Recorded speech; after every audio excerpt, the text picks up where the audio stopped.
My first encounter with John Truscott was when he was 3.5 hours late for our appointment. And for those of you who know him, you realise that that was very typical and you would forgive it in a way. Well, absolutely. But Good morning, ladies and gentlemen. Peter Rasey here, Foundation Expo 88 YouTube channel. And this morning, it is my great pleasure to be able to interview Dr Denise Whitehouse, who is the 2019 John Truscott Foundation Fellow, Research Fellow, is that correct? Research Fellow, yeah. That I've been able to interview someone where I can actually feel confident that I can get into the head of John Truscott. So Denise, welcome. Thank you so much for taking time out of your busy schedule. I know that you're incredibly busy doing interviews on John Truscott, but just of this particular phase of his creative career, the Expo phase, he's got an incredible pre-career, and I see that in February you did some lectures in Melbourne on the period of time of John up to his Hollywood part of his career. So let's just jump in to the John Truscott that was approached to come up to Queensland to really help them with a particular problem that they had, which had been identified, that there wasn't a real sizzle in the Expo narrative, and John Truscott was really brought on board to give the physical appearance of Expo a special sizzle. So what in John's background do you think made him qualified to be able to deliver on that outcome? John was in Melbourne in 1987 when he was approached about whether to do Brisbane Expo. He had been working, continuing his work on the Victorian Arts Centre, where he had made a huge mark by doing the interiors of Roy Ground's iconic Arts Centre buildings, the theatres, the Hamer Hall and the State Theatres. And his work there, people said, was theatrical. It was incredibly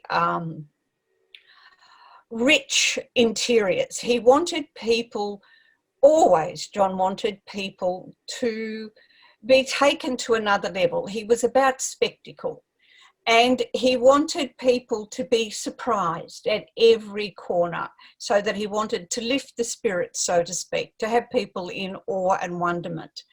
And he did it in the Arts Centre, but by the very rich use of materials like leather-covered walls, amazing lightings, and the inclusion of a massive art collection of Australian artists. But every detail in this building was designed by him so that it would be incredibly beautiful, but it had this theatrical touch to it, of lights, of brass, of, beautiful textures, surfaces, colours. So, and it was huge, an absolutely massive project that took him 4 years to do. And very, very costly. And it is not there, but during that process, he raised enormous sums of money to be able to do the building. So for Brisbane, he came with those skills, and they are skills that he also got when he was in Hollywood.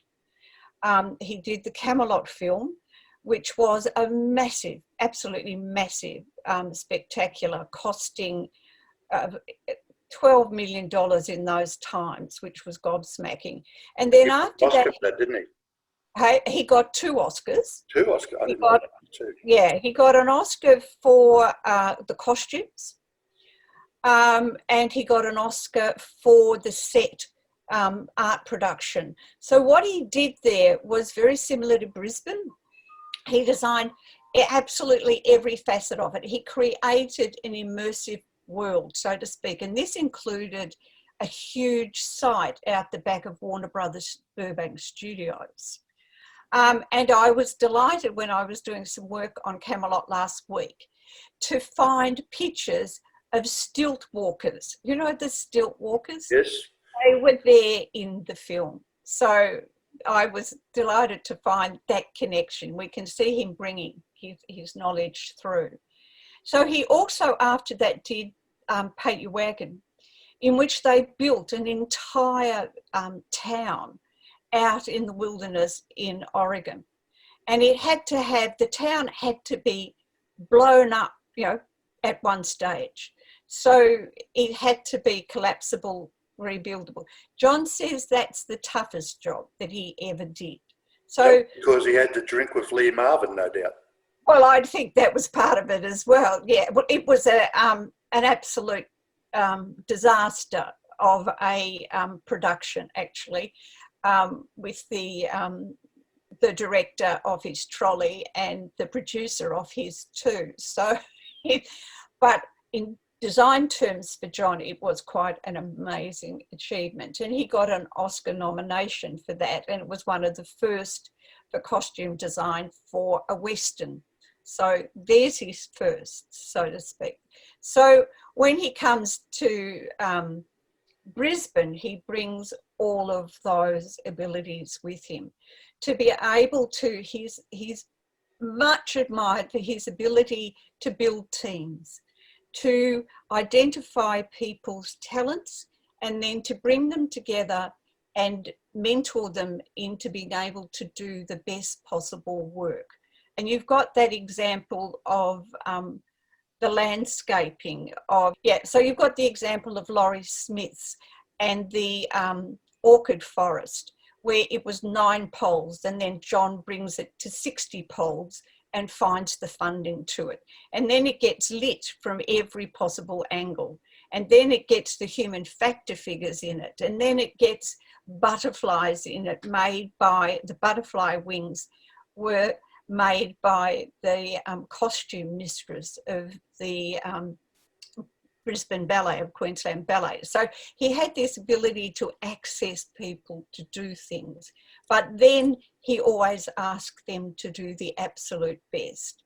Back, they'll understand the connection between Bob Minikin and the nighttime show that was on display and was part and parcel of the creative genius that was John Truscott. So thank you, and we'll be back in a minute. He came to the gallery and he stayed for another 3.5 hours. And at the end of this, I realised I'd met a game changer. That something, the kettle was boiling, a new horizon on what was going to happen in this country, in this city of Melbourne.